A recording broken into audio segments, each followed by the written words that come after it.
De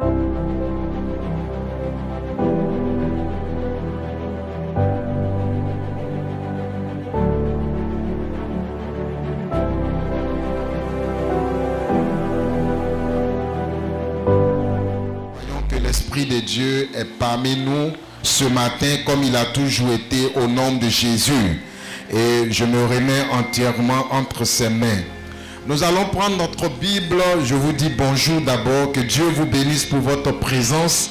Et comme le Père l'a dit dans la prière, que la parole de Dieu ce matin vienne encore nous faire du bien chacun d'entre nous au nom de Jésus. Je dis bien la parole de Dieu. Alléluia. Donc si ce matin tu t'attends à la parole de Kwasi Christophe, tu seras déçu.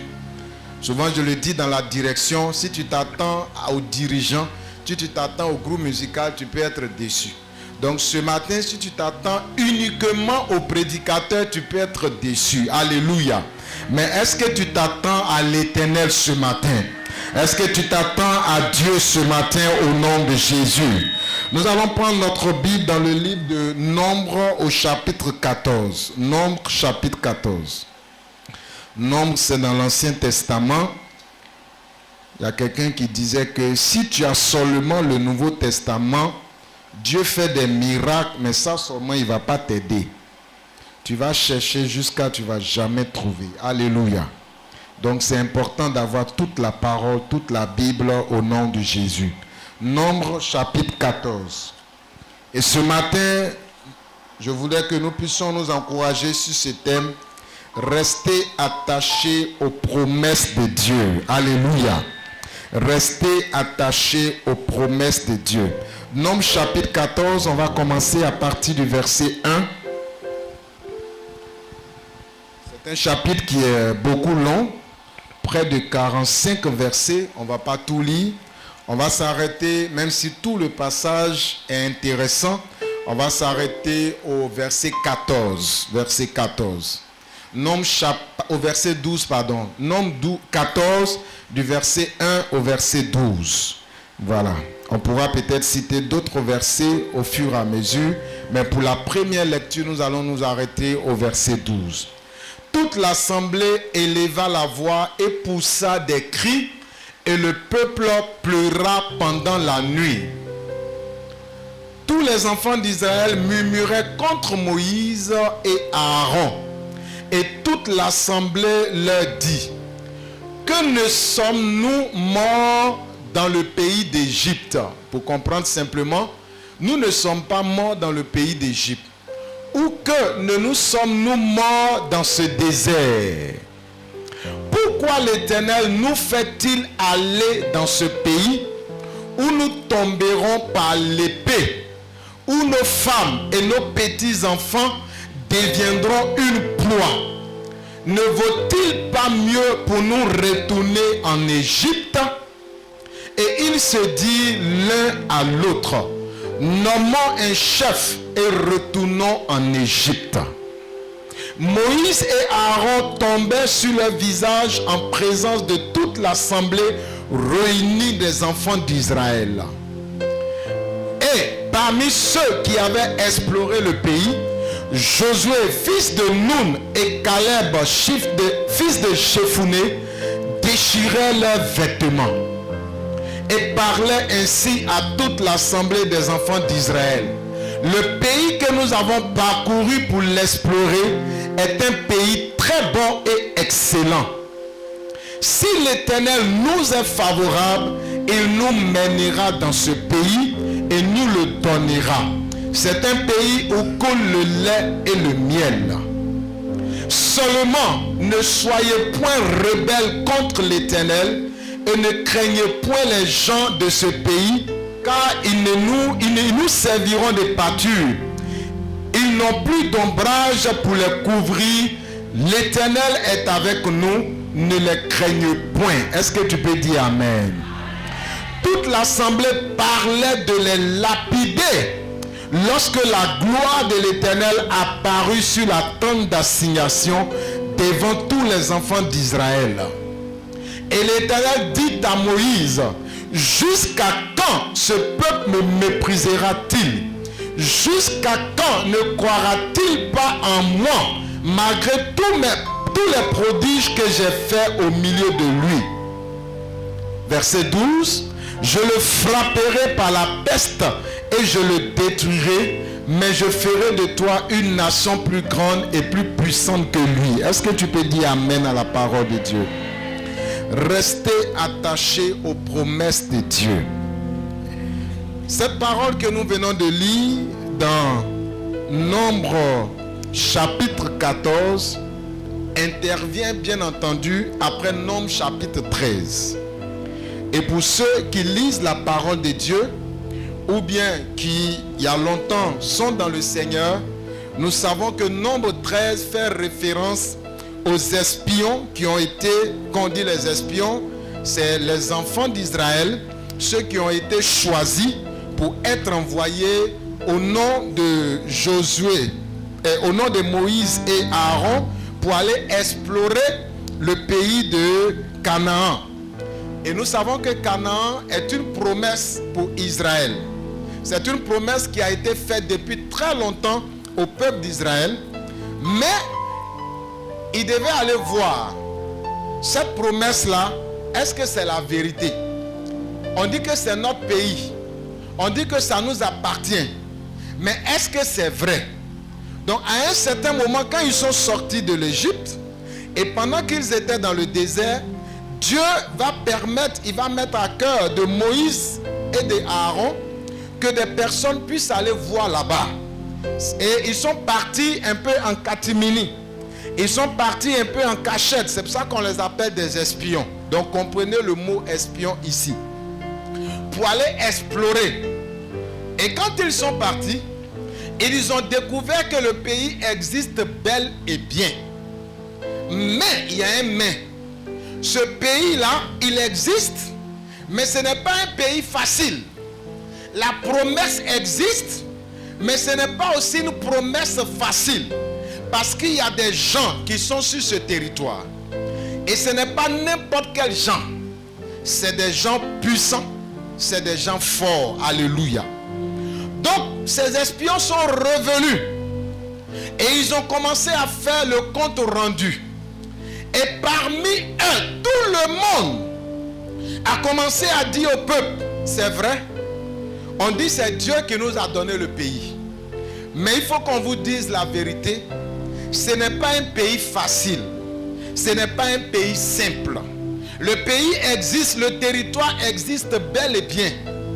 Mais ceux qui sont dessus, ils peuvent faire de nous leur proie.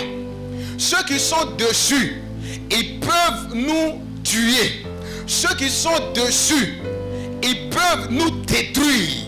Donc c'est mieux, si on peut retourner même en Égypte, c'est mieux. Et la Bible dit qu'il n'y avait que deux, Josué et Caleb, qui encourageaient un peu le peuple. Donc quand on pèse le nombre des espions qui sont partis, ceux qui disent qu'il ne faut pas partir, ils sont plus nombreux que les deux qui disent qu'il faut partir. Donc en toute sincérité, il est mieux d'abandonner le projet si on veut tenir compte du rapport des espions, si on veut tenir compte du rapport des explorateurs, si on veut tenir compte de tous ceux qui sont partis. Ça, on veut dire que humainement parlant, c'est logique. Si on prend l'intelligence humaine, c'est logique. On a envoyé des gens en mission et les gens reviennent et puis ils nous disent, là où on est parti là, si on fait le rapport, on ne doit pas aller là-bas. Et quand on demande sur le nombre, il n'y a que deux, pendant que les deux tiers disent qu'il ne faut pas partir. Donc, une conclusion logique, il ne faut pas aller là-bas. Et la Bible dit que le peuple a commencé à pleurer. Ils ont commencé à pleurer pour dire, mais on a l'impression que Dieu veut nous tuer. Pourquoi il ne nous a pas laissés en Égypte? Là-bas au moins, on avait de quoi manger. Alléluia. Bien-aimé, mon premier point. Dieu a toujours une ou des promesses pour toi et pour moi. Alléluia. Dieu a toujours une ou des promesses pour toi. C'est les promesses de Dieu qui soutiennent notre foi. C'est les promesses de Dieu qui sont comme un carburant de notre foi. Je vais te donner un exemple. La promesse suprême de Dieu, c'est le salut. Ça, c'est pour nous tous. Quand tu te donnes au Seigneur, c'est pour nous tous. Je vais te dire la vérité. Si ce n'est pas à cause du salut là, si ce n'est pas à cause du salut, on ne serait pas ici. C'est parce qu'il y a le salut que nous persévérons. C'est parce qu'il y a la promesse du salut qui t'attend au ciel. Et quand tu vois ce que Dieu a prévu pour toi au ciel, quels que soient les vents, ta foi peut être soutenue. Alléluia. Si ta foi n'est pas bâtie sur la promesse du salut, bien aimé, ta foi est vaine. Après, je vais revenir aux promesses de la vie ici, parce que Dieu nous fait ces promesses là aussi. Mais la première promesse et la plus grande des promesses de Dieu, c'est la promesse du salut. Tu peux perdre toutes choses. La Bible dit que même tu peux gagner toutes choses. Mais si tu perds le salut, tu as tout perdu. Alléluia. C'est cette promesse-là qui nous attend un jour. Même si ça fait 2000 ans qu'on parle de ça. Même si d'autres sont morts déjà. Même si on dit Jésus va revenir. Même si ça ne va pas te trouver. Mais il y a une chose qui ne va jamais manquer. C'est que la promesse du salut est réelle. Alléluia. Si tu perds cette espérance, si je perds cette espérance, si je perds cette promesse, bien aimé, ta foi ne vaut plus la peine. Alléluia. Si tu ne crois plus au salut, tu vas abandonner la foi. Si tu ne crois plus que Jésus est mort à cause de ton salut, bien aimé, tu ne pourras même plus venir à l'église. C'est pour ça, on peut manquer de certaines choses, mais la promesse du salut soutient notre foi. À cause de cette promesse, des gens ont été tués. À cause de cette promesse, des gens ont été décapités. À cause de cette promesse, même aujourd'hui, dans notre monde d'aujourd'hui, ça passe même dans l'actualité.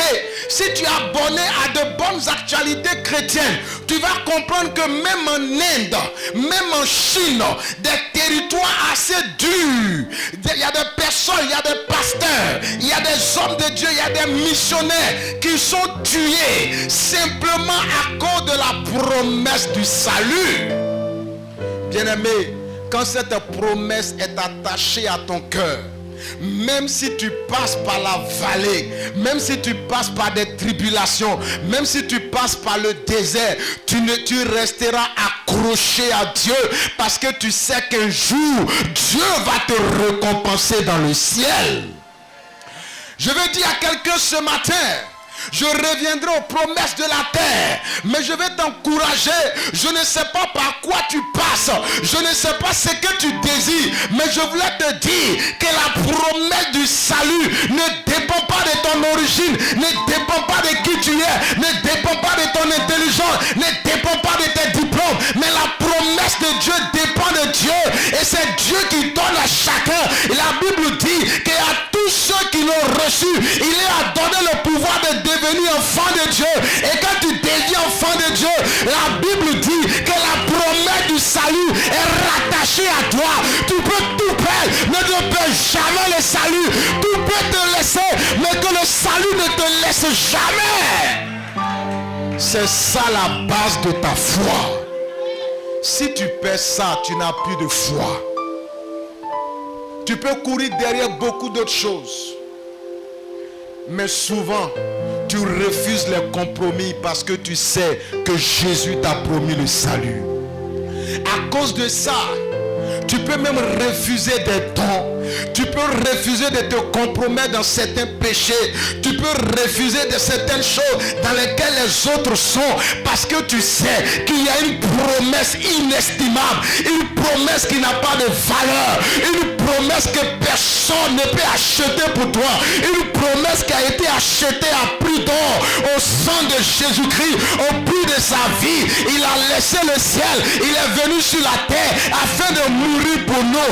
Bien-aimé, quel que soit ce qui te manque, n'oublie jamais la promesse du salut. Et ne marchande pas cette promesse. Ne marchande pas ça. Ne donne pas la promesse de ton salut en échange d'autres choses. Parce que c'est une promesse qui est au-dessus de toutes choses. Les promesses de Dieu sont la base de notre foi. Alléluia. Je reviens maintenant sur la terre. Quand nous allons individuellement pris,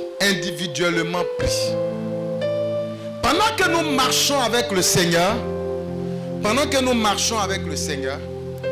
Dieu, après le salut, il va faire une promesse à chacun d'entre nous. Alléluia. Bien-aimé, ma promesse devant Dieu n'est pas ta promesse. Si tu regardes promesse des autres, tu vas tomber dans la comparaison et de la jalousie. Si tu regardes ce que Dieu a promis à l'autre, tu vas te comparer et tu ne seras pas dans le plan de Dieu. Alléluia. Bien-aimé, quand on prend Abraham, Dieu lui a promis un seul enfant, un seul. Il n'a pas dit tu auras deux. Il dit tu auras un. Le deuxième, c'est lui-même qui allait chercher. Parce que celui qui était promis ne venait pas. Et il est tombé dans une compromission qui aujourd'hui crée des problèmes. Alléluia. Quand la promesse véritable de Dieu, il a dit tu auras un seul. Mais malgré ce seul, tu seras père d'une multitude. Alléluia. Même Adam, le premier homme qui a eu des enfants. En réalité, si tu lis la Bible, Adam a eu des enfants. Mais la Bible ne lui a pas dit qu'il sera père d'une multitude. La Bible ne lui a pas fait la promesse qui a été faite à Abraham. Je voulais te dire que nous n'avons pas les mêmes promesses. Je voulais dire à quelqu'un, vous pouvez être jumeaux, vous vous ressemblez comme deux gouttes d'eau, mais devant Dieu, vous n'avez pas la même promesse. Dans la Bible, il y a ces cas. Ils sont sortis du même ventre, mais ils n'ont pas eu la même promesse. Je voulais dire à quelqu'un ce matin, il y a une promesse que Dieu t'a faite. Et cette promesse, il n'a pas demandé la permission à quelqu'un. Il n'a pas demandé l'autorisation à quelqu'un. La Bible dit, il n'y a pas plus grand que lui. Et quand il parle, il jure par lui-même. Il ne jure pas par le nom de quelqu'un d'autre. S'il y a une promesse sur ta vie, il y a une promesse que Dieu t'a faite. Ce n'est pas la même promesse qu'il a faite à l'autre. Si tu regardes l'autre, à toi, Dieu a promis un seul enfant. S'il a promis 10 enfants à l'autre, pourquoi tu veux avoir le même ventre que l'autre? Si Dieu t'a promis un enfant, souvent après le seul enfant, il va faire de telle sorte que même dans ton ventre, tu ne puisses plus faire d'enfant. Malgré que tu partes avec ton mari, malgré tous les Saint-Valentin, Dieu ne permettra pas que le deuxième vienne parce qu'il t'a promis un seul. Mais s'il t'a promis 10, il va te donner le ventre pour faire les 10. Donc pendant que celui qui a 10 est en train de se glorifier, bénis Dieu parce que Dieu t'a promis un seul. Et le seul Dieu permettra qu'il remplace 10.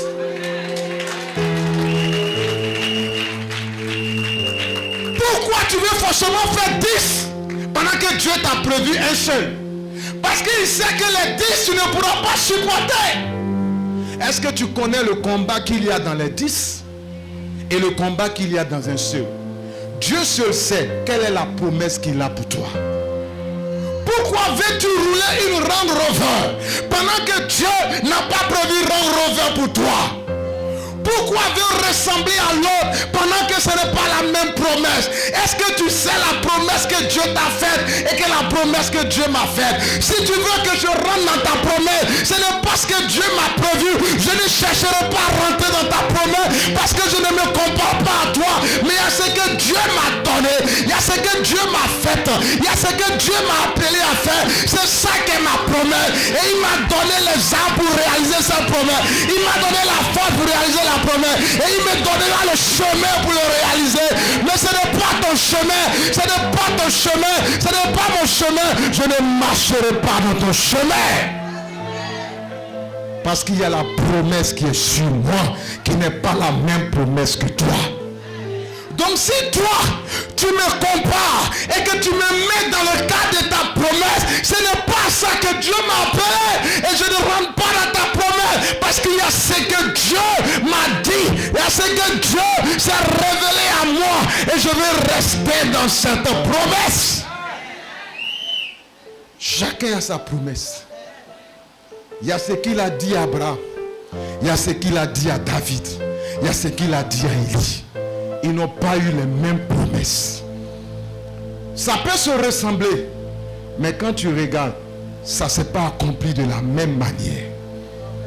Bien-aimé, quelle est la promesse de Dieu pour toi? Ce n'est pas parce que l'autre a eu la promesse d'aller au Canada que toi tu auras la même promesse. Même si tu le dessines comment. Si Dieu a réellement un plan pour toi et que tu ne forces pas comme Abraham, Dieu ne permettra jamais que ça marche. Chacun d'entre nous a sa promesse. Il a promis quelque chose à Israël.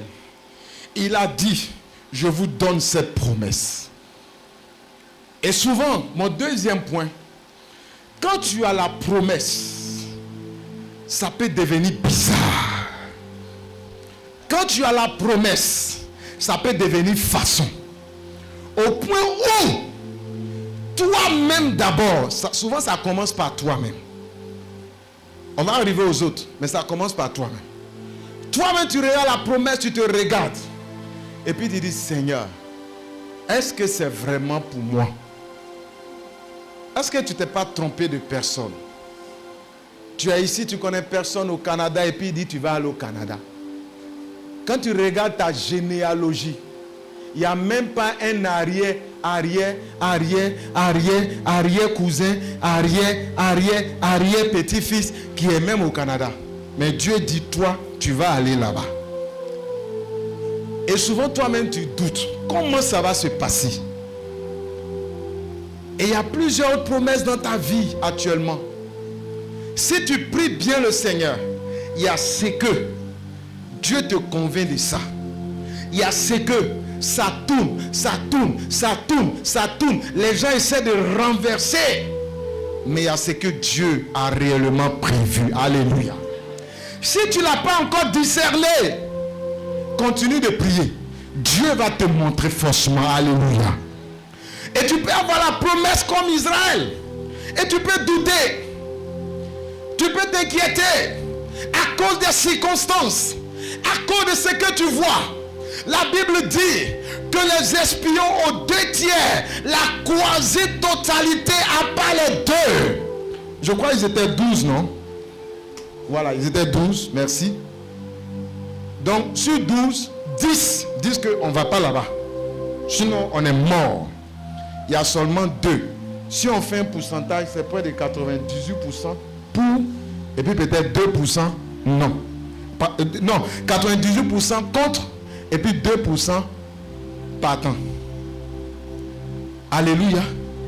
Donc, ils voient le contraire de ce que Dieu a prévu. Quand tu as une promesse, elle peut être attaquée. Elle peut être attaquée. Elle peut être renversée. C'est-à-dire que la promesse devait être droite. Mais tu as l'impression que la tête est en bas, comme les enfants. Les médecins sont bien placés. Généralement, un enfant qui doit venir par la tête et puis se renverser dans le ventre d'une femme, si ce n'est pas césarienne, il faut la puissance de Dieu. Le médecin, même quand il voit ça net, ça fait partie de ce qu'ils appellent les schémas. C'est-à-dire quand ils sont partis à l'école là, on dit que quand tu vois ça net, faut même pas te poser deux questions. Faut ouvrir ventre là, tu vas enlever l'enfant. Donc c'est comme ça souvent la promesse. La promesse de l'enfant doit venir, mais tu as l'impression que l'enfant est renversé. Ta promesse peut être renversée. Tu t'attends à ce que ça vienne normalement. Nous tous c'est comme ça. Quand Dieu nous fait la promesse, on s'attend à ce que ça marche correctement. C'est-à-dire que si ça devait faire un pas à gauche, que ça fasse le pas à gauche. Si ça devait faire le deuxième pas à droite, que ça fasse le deuxième pas à droite. On veut que ça marche correctement. Mais est-ce que tu sais qu'au moment où le pas doit être à gauche et l'autre pas à droite, Dieu peut faire que le pas même se retourne et puis ça s'en va comme ça. Pour dire quoi? Qu'au lieu même, c'est quand ça a fait pas là que tu as dit que ça avance. Non. Souvent même ça se retourne. Ça se retourne. Et tu te dis non, c'est pas possible. On dirait Dieu il ment. Je voulais te dire que Dieu ne ment jamais. Quelle que soit la forme que ta promesse a prise, au point où toi-même tu doutes. Quand on parle des autres, là même on n'en parle pas. Les autres sont trop forts dans décourager dans la promesse. Quand ils vont lever leur bouche comme ça, toi-même, ta promesse là même, tu vas abandonner ça en un rien d'instant. Ils vont dire, c'est dans le foyer ça là, toi tu as vu pour rentrer. C'est dans le foyer ça, toi tu as vu pour rentrer. Tu as cherché jusqu'à ces salles là, avec tous ceux qui t'ont couru après, ou te courent après, c'est dans cette promesse là, toi tu as vu. On a un frère, il n'a pas dit son nom. Mais c'était à un certain niveau. Fille de pasteur. Elle dit non, c'est le frère là. C'est le frère là. C'est le frère là. Elle-même, elle est convaincue que c'est le frère. Mais je vous assure, dans l'église, les soeurs de la soeur, elles-mêmes, on ne parle pas. À la maison déjà, ils avaient déjà dit à la soeur, mais toi... On dirait que tu ne pries pas bien. C'est le frère là, toi tu as vu. Ah, c'est le frère là, toi tu as vu. La soeur dit c'est lui, c'est lui, c'est lui. Église, ouais. Quand l'église veut se remuer pour certains sujets, ouais. Mais pourquoi c'est le frère là? Elle aussi. Elle dit c'est lui, c'est lui, c'est lui, c'est lui. On est parti dire à l'homme de Dieu. On a délégué même les responsables. Et vous assure que ça arrive à un certain niveau. On a délégué les responsables pour aller voir l'homme de Dieu. Homme de Dieu, toi-même tu dis quoi? Il dit moi-même là, moi-même je prêche l'amour. Si ma fille dit, elle est convaincue que c'est lui, je m'aligne parce que je crois que c'est la volonté de Dieu. Alléluia. Aujourd'hui, ils se sont mariés même avant moi. Aujourd'hui, je ne peux pas te dire, le frère, moi je connais le frère, je connais bien le frère. Le frère là, je le connais. Je connais ses parents. Je sais où il était, dans Boaké, quartier où il était. Mais le frère aujourd'hui, le niveau qu'il a atteint, tous ceux qui ont parlé aujourd'hui, Dieu a fait que des actions même ont fait que tout le monde...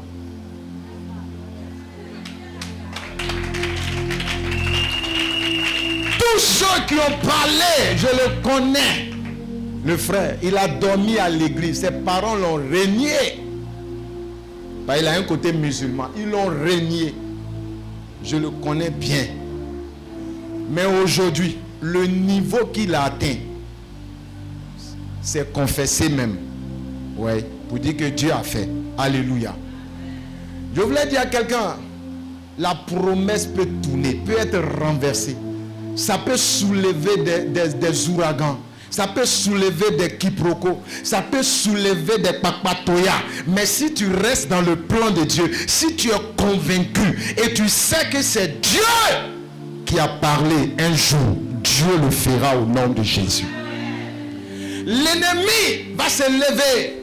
Les vents vont se lever. Les situations vont se lever. Toi-même, tu peux douter. Mais si ça vient de Dieu et qu'il y a la conviction et que rien ne te fait aller à gauche ni à droite et que tu restes résolu, tu restes ferme malgré les combats, parce qu'il en aura au-delà de tes forces, au-delà de tes moyens, au-delà de tes capacités. Il aura des combats où tu voudras fuir, il aura des combats où tu voudras abandonner, il aura des combats où tu voudras écouter les hommes, il aura des combats où on se moquera de toi, il aura des combats où on se moquera de ta voiture, il aura des combats où on se moquera de ta maison, il aura des combats où on se moquera de tes enfants, il aura des combats où on se moquera de ta famille, il aura des combats où on se moquera de ta situation. Mais si tu restes dans le plan de Dieu, il aura ces choses. Des personnes même en qui tu as confiance viendront te dire que ce n'est pas le plan de Dieu. Mais si tu restes là, Dieu agira pour toi. Parce que l'Éternel seul a sa promesse. Alléluia. Israël a voulu douter. Ils ont voulu s'inquiéter. Mais deux ont dit, on ira et on gagnera. Peut-être tu vas abandonner. Parce que c'est normal, c'est humain.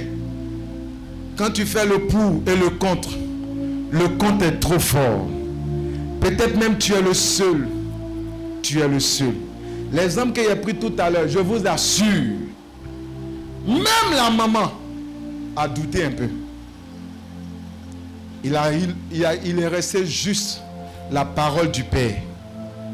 Et tout le monde a suivi. Alléluia. Et ce matin, mon troisième point, crois en Dieu malgré les combats, les oppositions, les moqueries, les railleries, les vents contraires au nom de Jésus-Christ.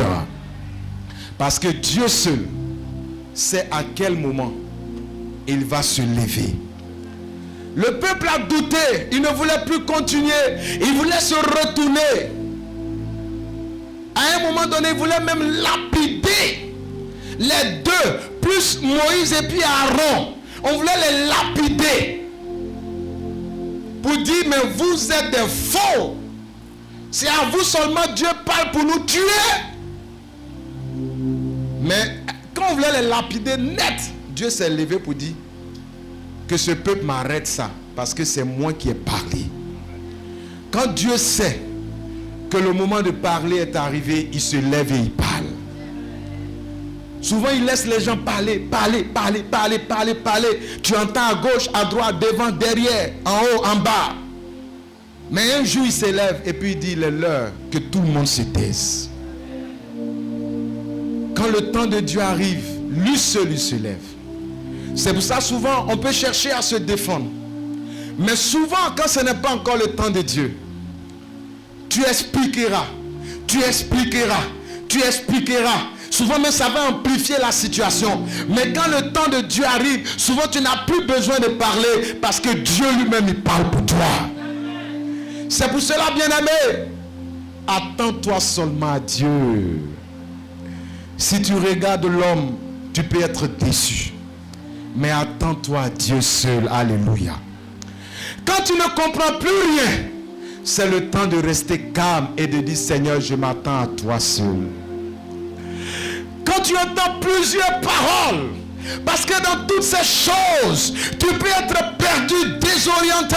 C'est le temps de rester calme et souvent même de rester dans ton coin pour dire, Seigneur, je m'attends à toi seul. Est-ce que tu peux parler pour moi? Est-ce que tu peux dire un mot? Parce que seul toi seul a la possibilité de faire tout le monde silence. Parce que c'est toi que nous attendons. À un moment donné, Moïse, lui-même, il était désorienté. Il a fallu que Dieu se lève pour que Moïse puisse avoir à nouveau une autre direction. Pour que Moïse lui-même, le conducteur, puisse être encore orienté davantage. Alléluia. Donc ça peut arriver à tout le monde. Dans certaines circonstances d'être désorienté. de ne plus savoir quoi dire, parce que tu as tellement parlé et tu ne sais plus quoi dire. En ce moment, il est l'heure de se taire. Moïse ne devait plus parler, parce que même quand il parlait, c'est là qu'on voulait le lapider. Il était temps qu'il se taise pour que Dieu prenne la parole. Peut-être qu'il est l'heure que Dieu se lève pour toi. Il est l'heure que Dieu te défende. Il est l'heure que Dieu parle. Il est l'heure que Dieu te justifie. Il est l'heure que Dieu soit ton avocat. Tu as pris les avocats humains, tu as pris les émissaires humains, mais ça n'a rien donné. Je voulais te dire que Dieu ne rate jamais ce moment, que Dieu ne rate jamais sa plaidoirie, que Dieu ne rate jamais en tant que juge le moment où il doit te défendre. Quand ce moment arrive, quel que soit ce qui a été dit avant, Dieu va tout effacer et Dieu va te restaurer. C'est pour cela, attends-toi lui seul. Alléluia. Que Dieu nous bénisse ce matin et que sa grâce demeure sur notre vie et ses promesses demeurent sur nos vies au nom de Jésus. Est-ce que tu peux te tenir debout et acclamer le Seigneur pour sa parole ce matin au nom de Jésus? Tu vas rester dans cette position.